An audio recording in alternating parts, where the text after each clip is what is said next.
दरवर्षी 9 मार्च हा दिवस जगभरात पॅनिक डे म्हणून ओळखला जातो. दैनंदिन जीवनातील धावपळ आणि तणावामुळे येणाऱ्या भीतीवर नियंत्रण मिळवणे आणि मानसिक आरोग्याचे रक्षण करणे हा या दिवसाचा मुख्य उद्देश आहे.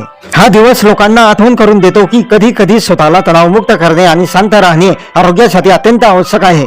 या दिवशी लोक तणाव कमी करण्यासाठी ध्यान धारणा योगासने करतात किंवा स्वतःला आवडणाऱ्या छंदामध्ये वेळ घालवतात. काही ठिकाणी मजेदार उपक्रम राबवून पॅनिक होऊ नका असा संदेश दिला जातो. रोज आपण आपल्याला मिळेल त्या वेळामध्ये ध्यान धारणा करून तणाव कमी करू शकतो.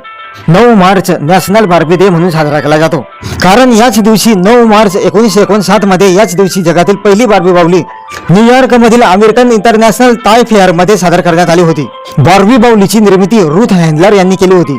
त्यांनी आपल्या मुलीच्या बार्बराच्या नावावरून या बाहुलीचे नाव ठेवले होते. बार्बी बाहुली ही आधुनिक स्वावलंबी आणि आत्मविश्वासू स्त्रीचे प्रतीक मानली जाते. ती मुलींना मोठी स्वप्ने पाहण्याची व कोणताही व्यवसाय करण्याची प्रेरणा देण्याचे प्रतीक आहे. राष्ट्रीय प्रतिबिंब दिवस 2025 पासून काही देशांमध्ये 9 मार्च हा दिवस कोविड-19 स्मरण दिवस म्हणून पाळला जातो. कोरोना महामारीत प्राण गमावलेल्या व्यक्तीचे स्मरण केले जाते आणि आरोग्य कर्मचाऱ्यांच्या कार्याप्रती कृतज्ञता व्यक्त केली जाते.